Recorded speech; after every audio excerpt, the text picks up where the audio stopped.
We are very excited to welcome Matthew Frank to join us today. Matthew is a nationally recognized journalist on environmental and energy issues. He is currently working with the O'Connor Center for the Rocky Mountain West and coordinates their, let me make sure I get the name right, Mountain West News. He also recently spent 2 weeks in Indonesia learning about climate change and climate change journalism and environmental journalism as a part of the Bureau of International Information Programs efforts to build relationships internationally with other countries and to also promote freedom of press in other countries as part of the State Department's mission to promote the West around the world. Today's program is being recorded as a media assistance grant from Missoula Community Access Television, and we're very grateful that they're able to join us today.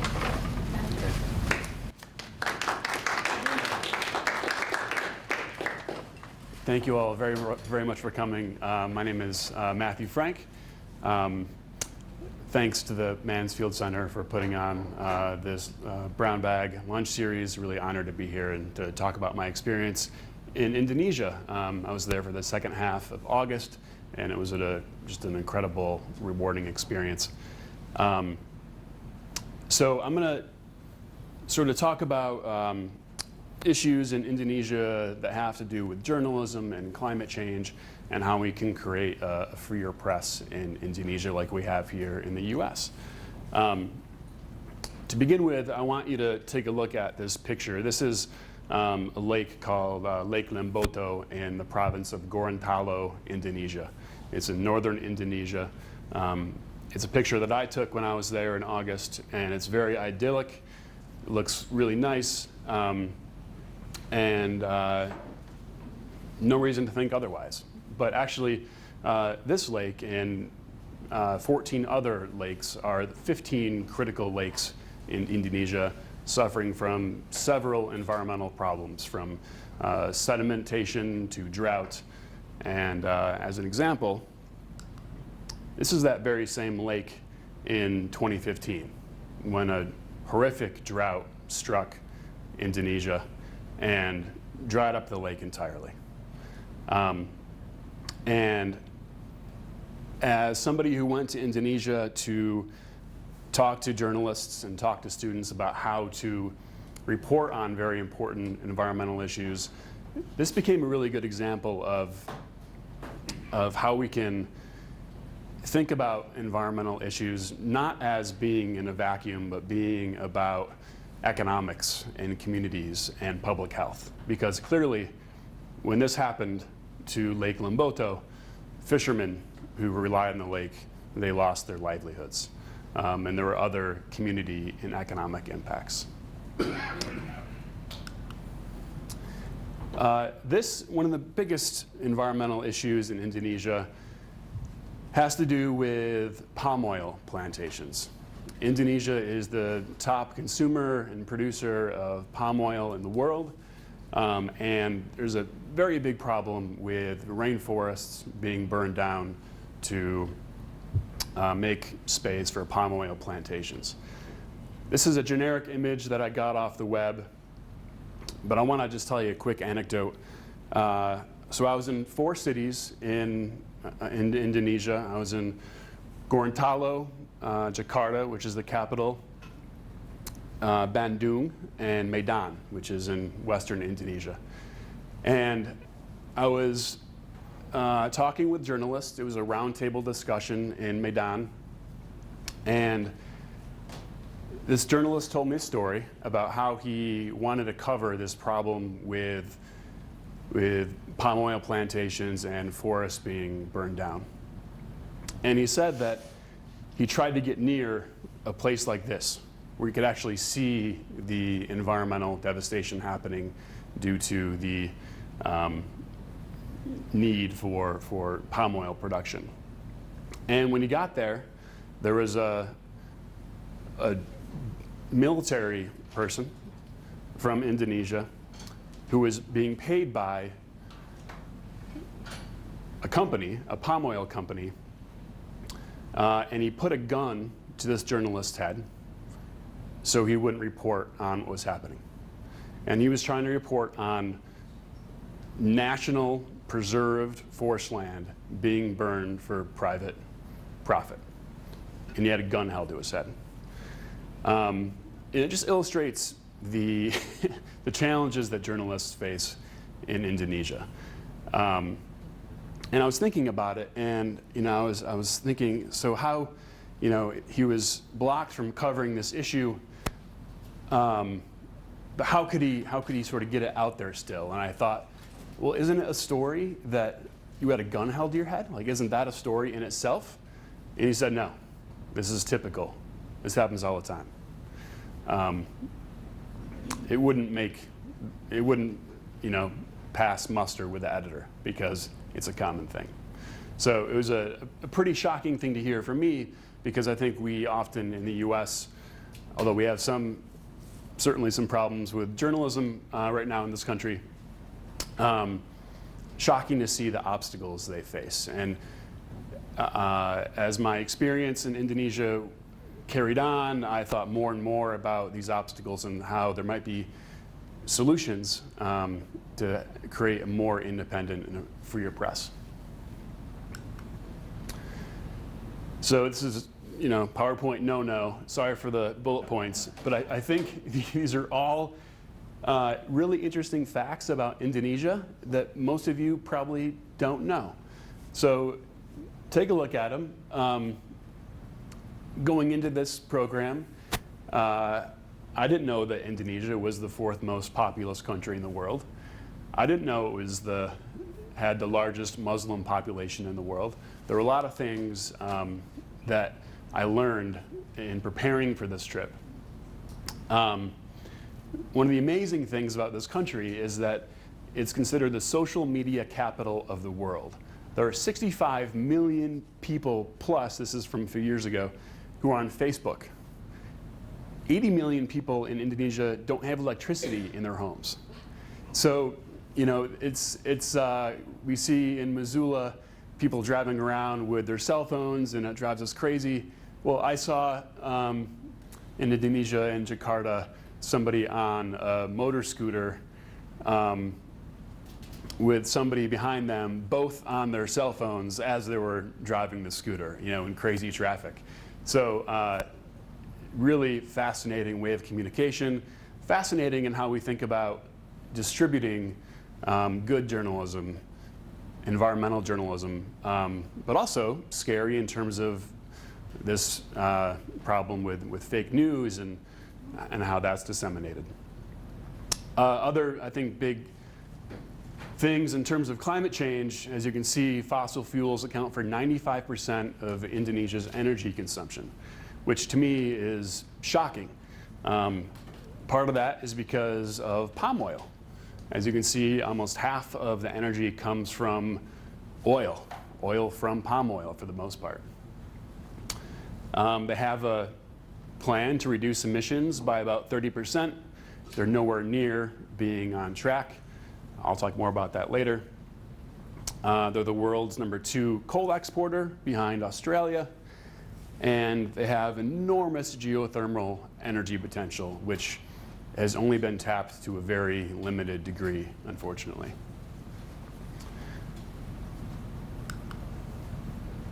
So I want to talk a little bit about the challenges, and again, sorry for all the text here, but focus on what's highlighted. And this is not an issue that we're immune to. There is certainly corporate consolidation in the US with media. Companies like Fox and everything Murdoch owns, and even Sinclair, which just acquired, I think, was it KECI or KPAX in Missoula. We have a problem with media consolidation in the US. It's worse in Indonesia, and it really leads to a lack of coverage of very important issues. As you can see, 12 ownership groups own, businessmen turned politicians own the vast majority of these media groups. And this is just a quote from that same Neiman report that shows the challenge here. And I gave, over the course of 2 weeks, I probably gave 20 different presentations. I gave talks on environmental journalism, citizen journalism, alternative energy, all kinds of things, to working journalists, students, high school students, engineers, all kinds of things. And at every single talk, I was asked afterwards 2 questions. One, how do we raise consciousness about environmental issues in this country? People don't care. They kept saying these stories aren't sexy. That's how they described it. They couldn't get environmental stories past their editors, which is probably in part a function of the consolidation in media in this industry sort of connection with media and government connection with media. Other question was,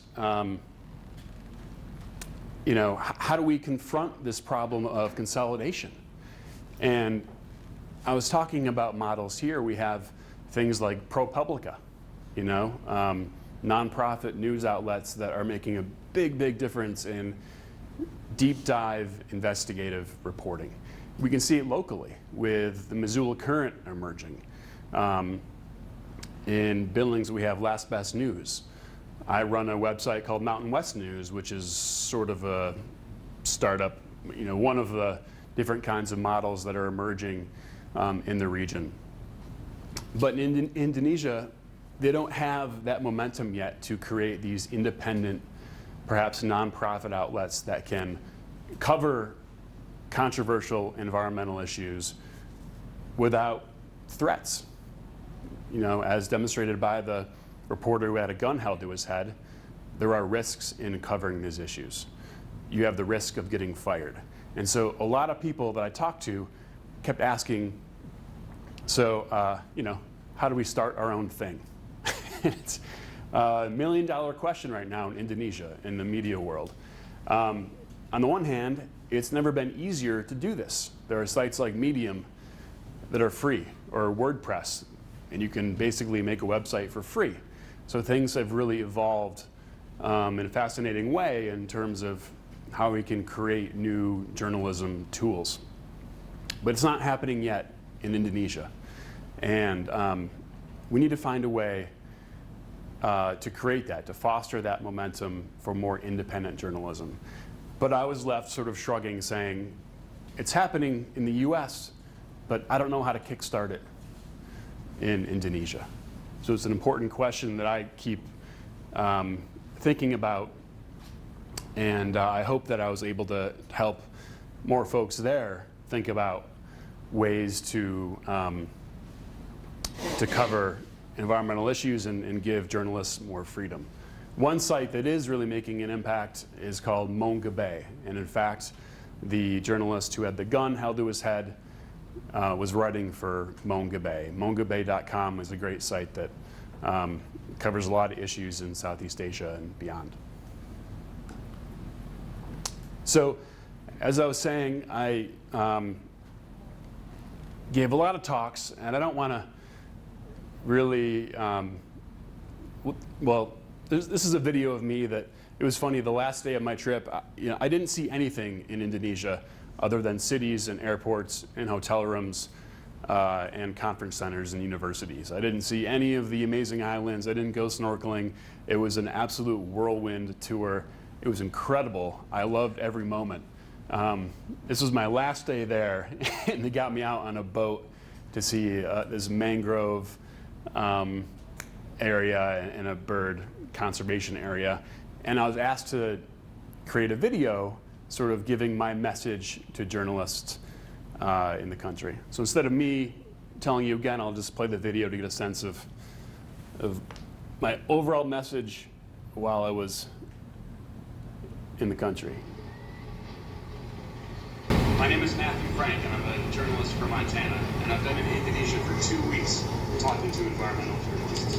And I want to encourage you to not think of environmental problems as existing in a vacuum, but always being connected to the economy and to public health. Bring those things together. And I really encourage you, when you can, to do experiential journalism, getting out in places like this and better understanding complicated environmental issues with more depth and more nuance so you can tell better stories. And finally, I know that you face many pressures to not cover really controversial issues. We have to push back against that pressure and create new models, new ideas to create more independence and freer press in Indonesia. Sorry, that was hard to hear. But the big thing that I tried to impart during my talks was this idea of don't cover environmental issues in a vacuum, which I mentioned earlier. Those stories don't resonate.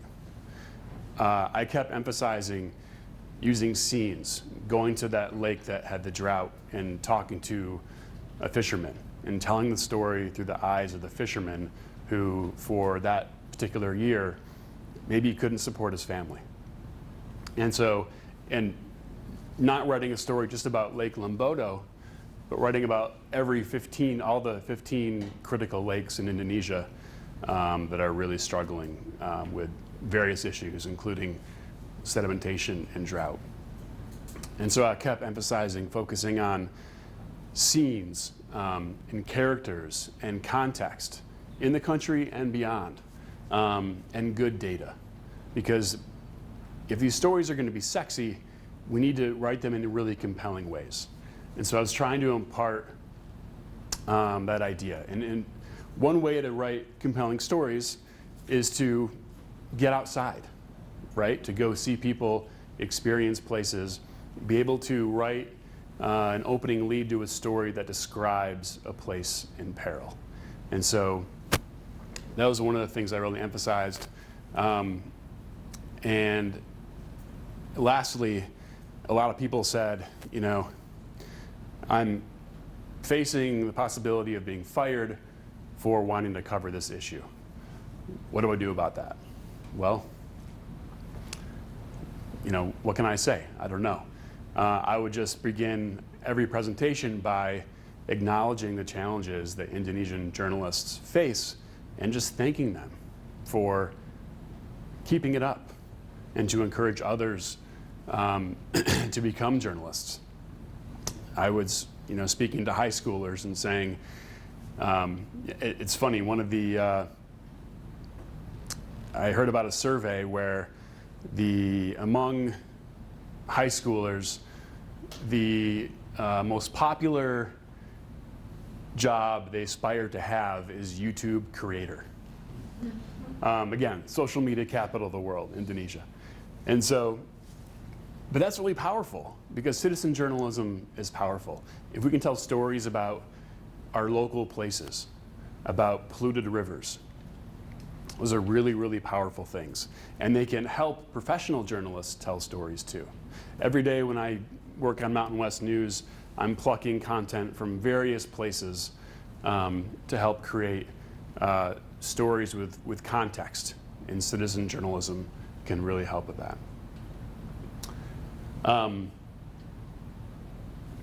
One more thing that I wanted to add, I'm sure I'll get back to in a second. So, so what now? So I've come back from this trip, and you know, it seemed really surreal, and you kind of, you know, journalists are always wary of and criticized for kind of swooping into an area, spending a few days and leaving, and that's it, right? But I want to keep thinking about the problems in Indonesia, how I can help. And one thing that I did before I left is I proposed to the embassy in Jakarta a pilot program on experiential journalism. I heard from several journalists that they just can't get out of their newsrooms. They've got deadlines every day, like Rob does at the Missoulian, and it's hard to get out and tell stories with those scenes and those characters in that context. And so some of you may know about the Missoula-based nonprofit, the Institute for Journalism and Natural Resources. And that's a nonprofit that I used as a model in Indonesia to talk about how we can foster more experiential journalism. what IJNR does is they select a dozen or so journalists and they immerse them in an issue. They'll take them to the Great Bear Rainforest in British Columbia and have those journalists talk to experts, spend a whole week hearing all different sides to the controversies happening there and elsewhere. They had one earlier this year on the Colorado River.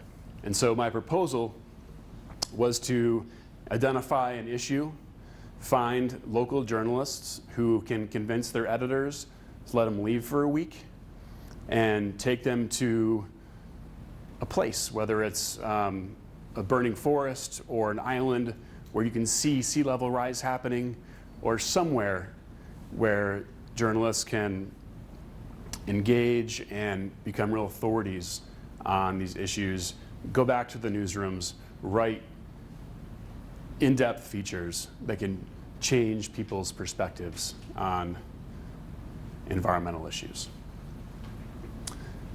And also for me, one of my biggest takeaways is, in terms of as being a journalist, is liquefied natural gas. So we know coal is floundering. We all know that. Global market forces has the coal industry on the ropes, right? I don't have numbers right now, but the Indonesia being the second or the number 2 coal exporter in the world, their exports are decreasing for sure. Liquefied natural gas is expected to really increase in demand in the coming years.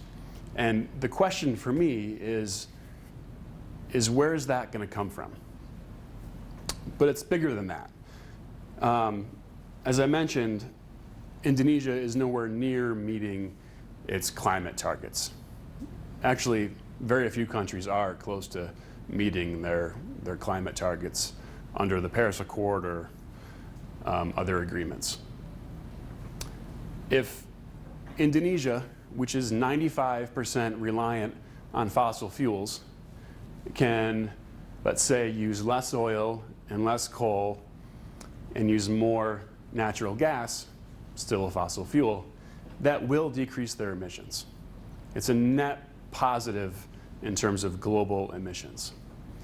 But it's so tricky because if we have all of these countries, Singapore, Malaysia, Indonesia, Thailand, other countries in Southeast Asia and Asia in general, who are trying to wean themselves off of coal and use more natural gas, that could lead, especially under our administration promoting energy dominance, it could lead to much more drilling and fracking in the US and Canada.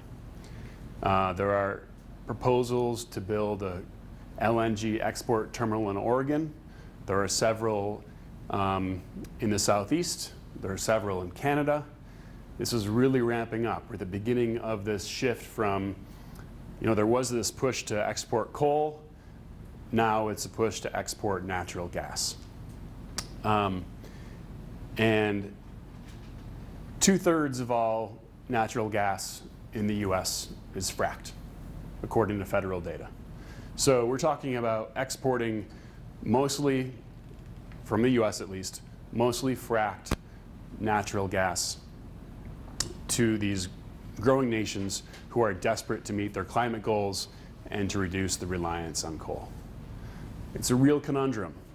It also makes for a really good story that I'm excited to write, but it kind of makes your head spin because you're talking about global net benefit versus local, hyper-local potential damage to an aquifer, say, from fracking. I know that's debated, but there is evidence showing that fracking affects groundwater and drinking water. So for me, my goal is to stay really engaged in what's happening in Indonesia and learn more about all of these countries. As a journalist, I've I think starting with the Otter Creek coal mine proposal, that really led me to dive into global energy economics. And it's pretty amazing once you start learning about it. And this is, I think, like I said, the next big story is liquefied natural gas and how the American West and probably Western Canada and elsewhere, how are we going to supply other countries? We've got a glut of natural gas. It's really cheap. There's so much of it. And so, again, it's that trade-off. Global benefit in CO2, perhaps, but very localized, scary impacts. So that's the story that I'm going to be writing soon,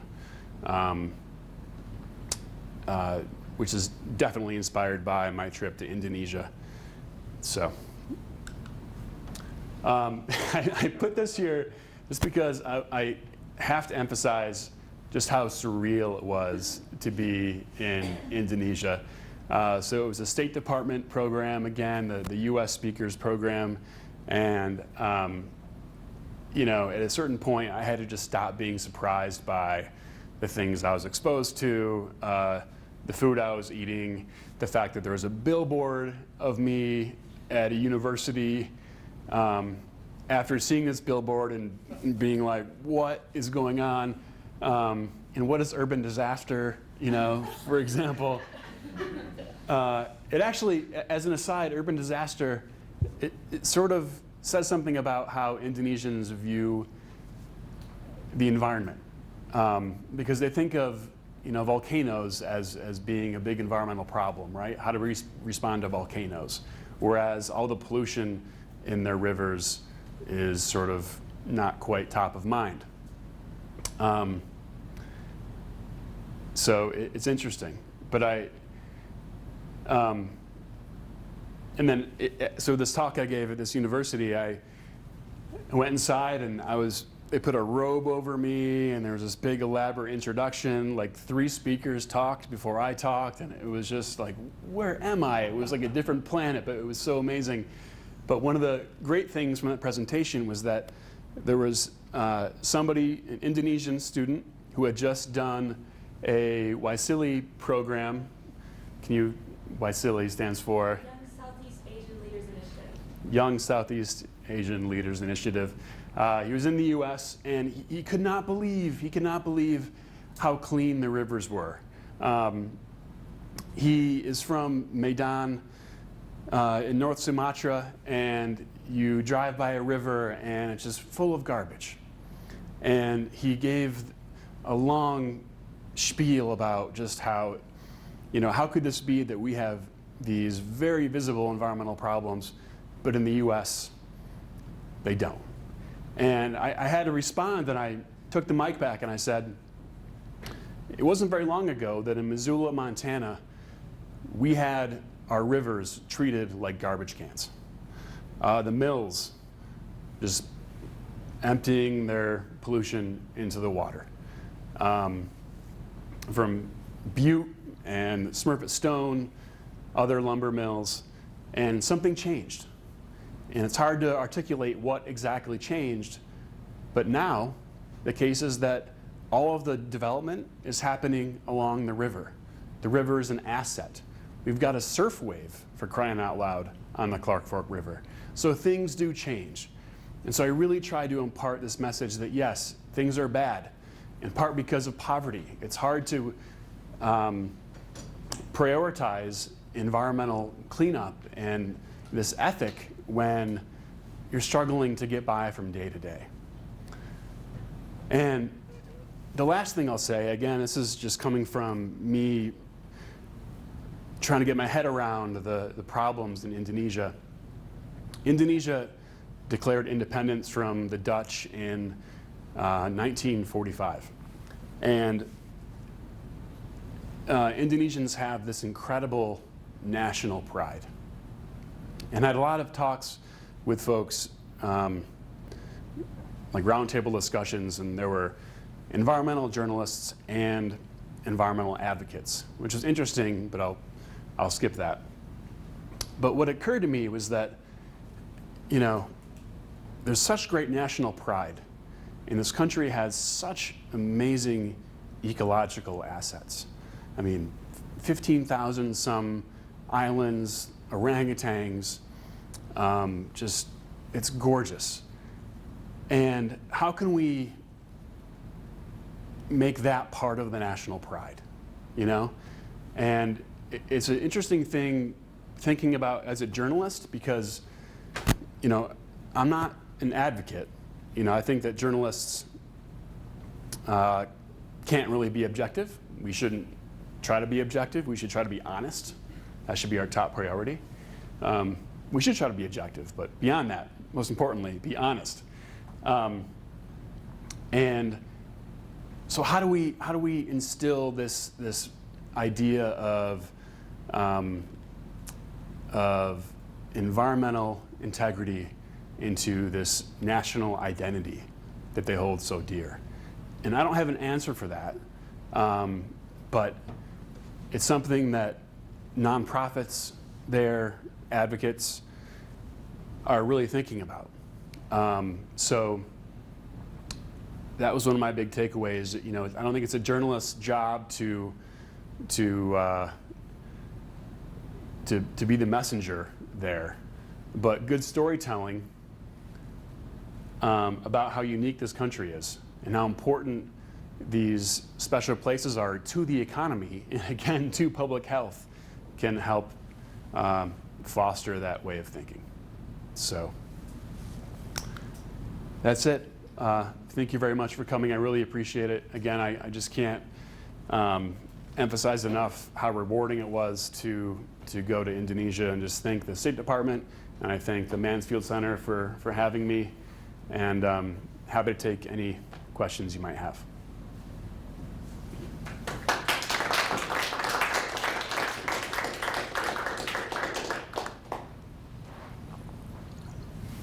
Yeah. In your meetings with Indonesian journalists, did any discussion take place about the role that Islamic organizations were playing in environmental justice?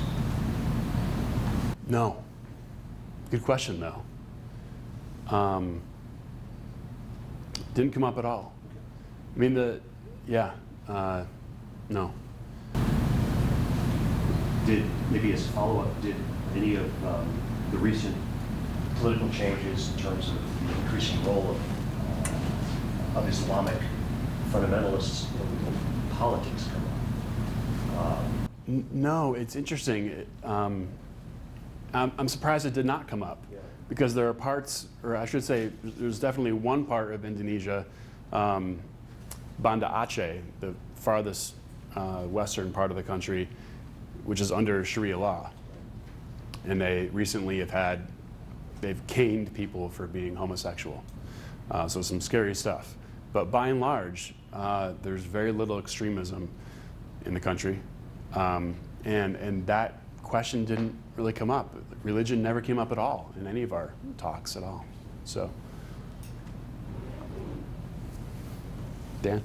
Two questions, one very quick. Are you on the line? Yes. What program? Environmental studies. Yes, I just wanted to environmental studies program, but for students here, just what you can do, really cool stuff.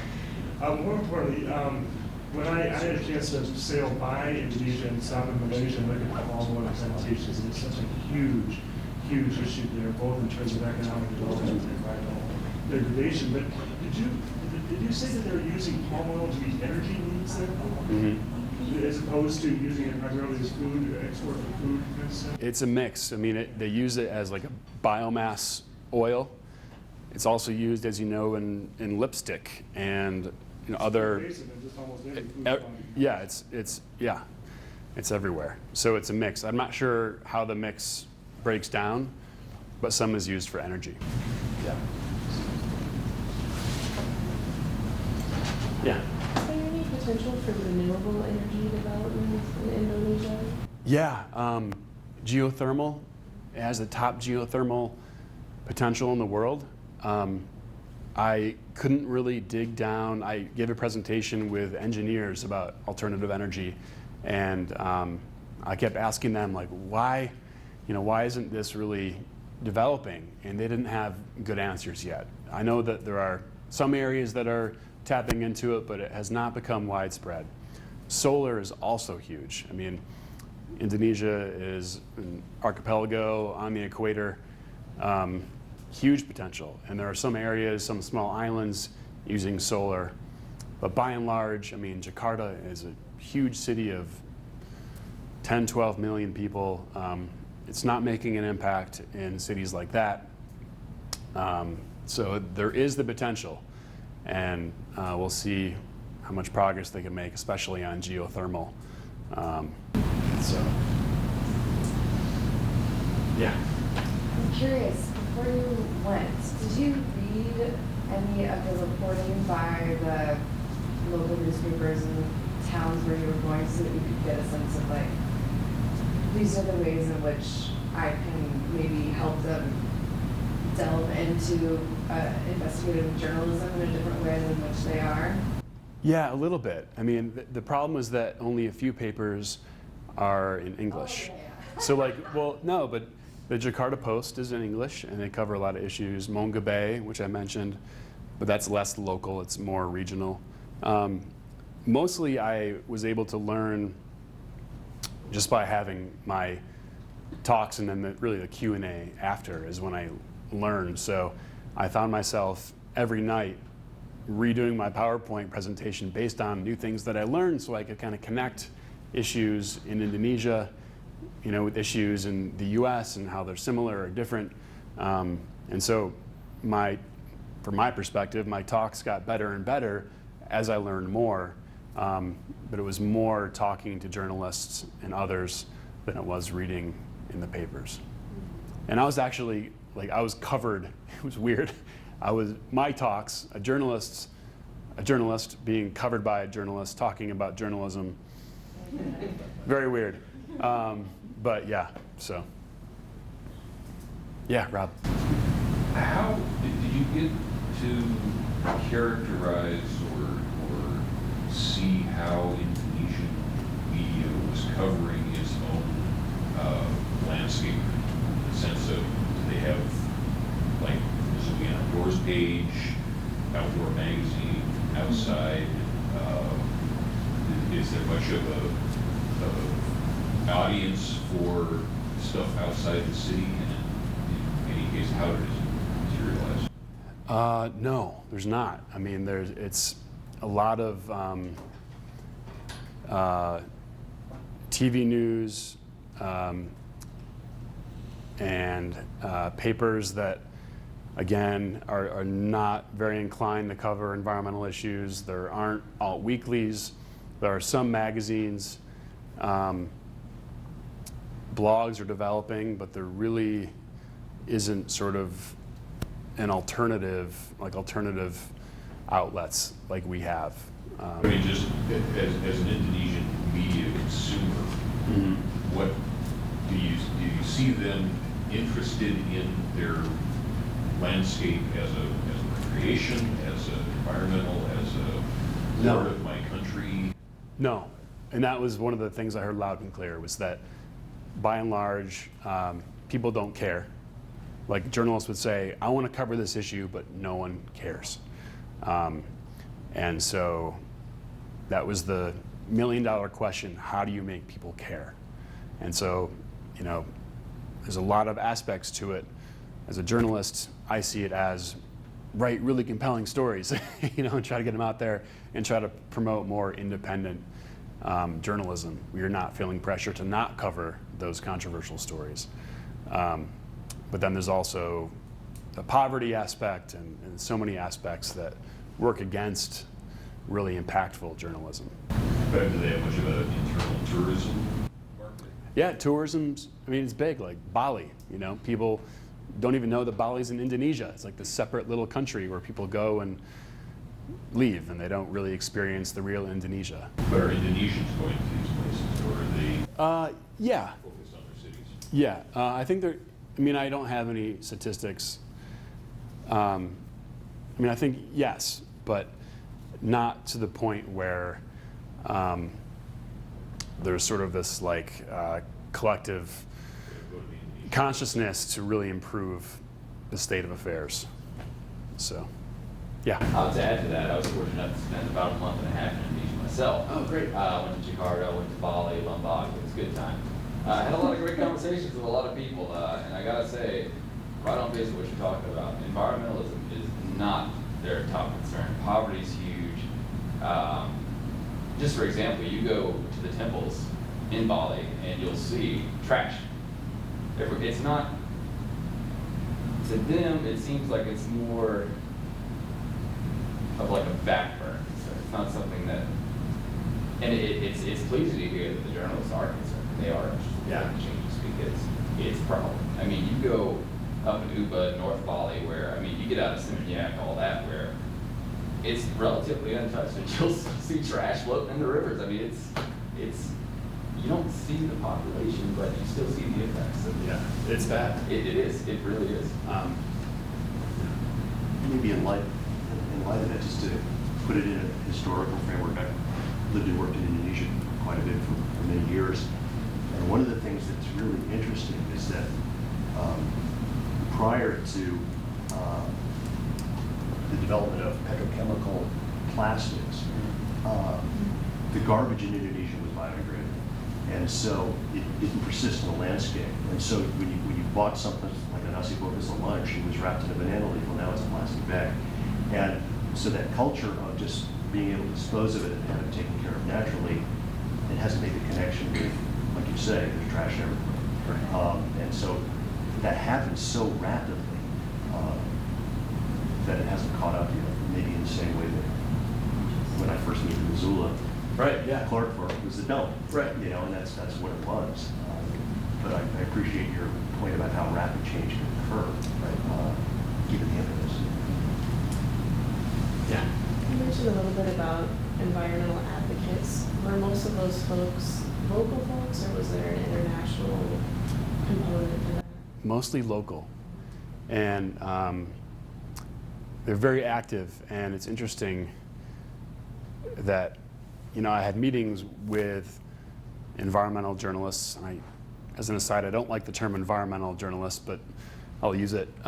Environmental journalists and activists, which is a reflection of the fact that environmental journalists, you know, are trying to figure out how to get this message out there, and so are activists. But journalists need to be careful about not being activists, right? Like, I think about journalism as you put everything out there as best you can, as honestly as you can, and the reader wrestles with it and they come to their own conclusion, right? But I think there's a risk of journalists in Indonesia veering too far towards activism and having that undermine their credibility. But yes, there are a lot of nonprofits working on all of these issues. So, and I got to meet with several. Yeah. I have a lot of mixed feelings about ecotourism, but that can be one avenue for trying to link economic development and incentives with environmental protection side of that. Did you see much emphasis or development of ecotourism as a possibility there? I mean, I didn't see it personally because I was in these big cities, but I heard a lot about it. And I agree with you about being of two minds about ecotourism and its effects on culture and other things. But and I think it kind of gets at what I was saying before about Indonesians having this national pride and including in that this really special environment. And I think that sort of steers you towards ecotourism, I think, in a way. And so I didn't hear a lot about it. I mean, certainly it's happening there. I don't have data on how big the pie piece is in the overall economy. But I mean, obviously everyone's heard of Bali. There's great snorkeling and scuba diving and volcanoes to walk around on and all kinds of stuff. So.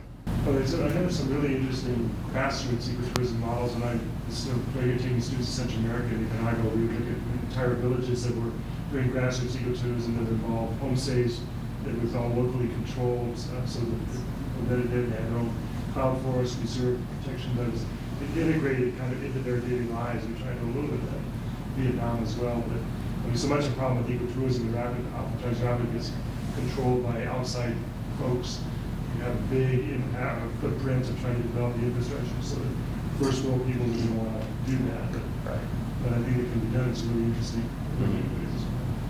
I mean, I heard that, or you might know better than me, but like in Bali, you get 5 minutes away from Bali, and it's a. I was going to say, if you don't mind, the one experience I had talking about ecotourism and sort of agricultural tourism is the rice paddies in Bali. There was a little homestay out there. I mean, it was very bare bones, you know, as far as accommodations are concerned, you know, but extremely clean, extremely well taken care of, minimal environmental impact from what I could see. So I think with some people there's definitely an effort. There's definitely an understanding of protecting the land you're on, and obviously when that land, you have an investment in it. When you appreciate it, there's that sense of caring for it and returning that favor back to it. So it's definitely there. I wouldn't expect in like Seminyak, things like that to see it, but definitely you get 5 minutes out of it. But like I said, a lot of northern Bali, the more untouched areas, it's a lot cleaner. You should still see trash, but it's clean. Yeah. Did any of the environmental advocates or journalists talk about going the route of environmental health topics versus necessarily just, pollution is bad, we need to conserve our rainforests, or getting at it from a human health perspective where you're not just saying there's trash here, you're saying these chemicals leach into our drinking water and impact birth rates or their reproductive problems or carcinogens that lead to increased rates of cancer. Was that discussed? A little bit, and I can't recall like specific conversations, but yeah, I mean, you go to Jakarta, and I should have had a picture of Jakarta. It looks like, Missoula in late August, especially this late August. Yeah, I mean, there's really horrible smog, and I don't know the extent to which they're framing those issues as human health, public health issues, and not just sort of environmental issues off on the side. But yes, we talked about it. I just don't have a strong sense of whether that messaging is working and the kind of impact it's having. Because I was just thinking, I'm sorry, about the story of the Park Fork was a repository for a lot of pollutants, and I know that from my experience working with Women's Voices for the Earth that some of those plants were either closed or they had filters put on smokestacks to reduce the amount of toxic chemicals that went out because people banded together to talk about the human health impacts. And because poverty is just such a huge issue there, I can see why that's going to be the first, the priority of what, kind of work needs to be done to help the local population. But I'm wondering if there's a way to link the human health with poverty and environmentalism as a way to get more stories out there. Yeah, I mean, that's how I was talking about how to do good journalism, right? Yeah, is to link those things all together because they are linked. It's not like it's a strategy. That's the way it is. I mean, it is linked, but it is also all about framing. Right. Because there's so many ways to frame stories. Right. And I think a lot of the women got involved here and framed it differently than some of the men were who have been coming at it from a conservation perspective and made an impact. And we are we are a little over our time actually, so we can maybe put in one more question here. All right, we'll do two more and we'll call these our last. We have just enough time, but if you need to leave for class or anything, we understand, please do. Yeah, right. Just wait, talk a little bit about the state department's involvement. What did they want to know about your presentations, or do they have any suggestions No, it was great. They gave me free reign. I could talk about Trump. There was no limitation. So I was in 4 cities, and basically I had folks from the consulates in those cities who were kind of in charge of my agenda and getting me around to different areas to give talks. They had no agenda. I could say whatever I wanted to say. So it was really great.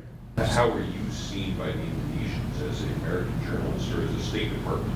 As an American journalist.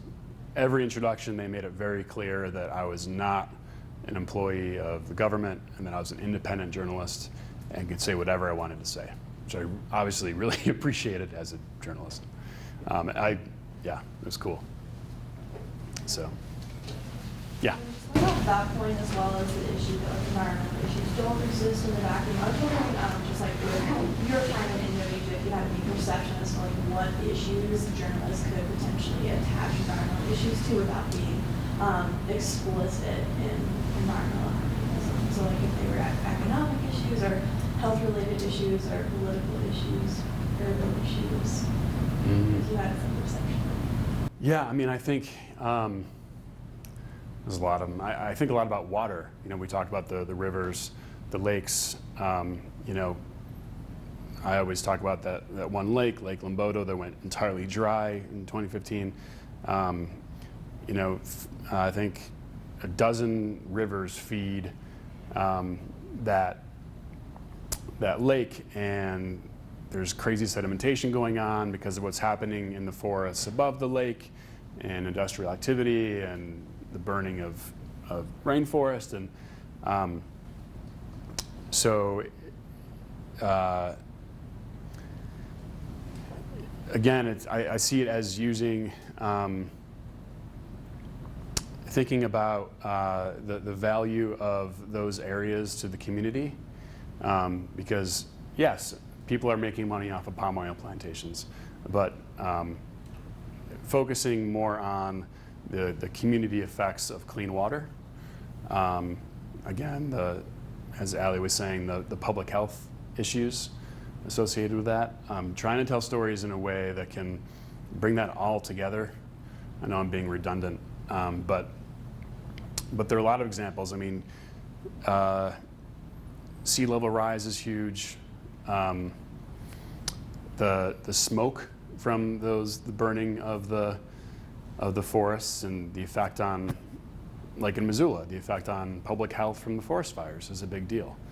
And so I think there's a lot of ways to think about environmental issues from the human perspective through our own eyes. And focusing again on the fishermen or whomever that's being affected. So, yeah. Thank you all for coming, and thank you, Matthew, so much. Yeah. Thanks, guys.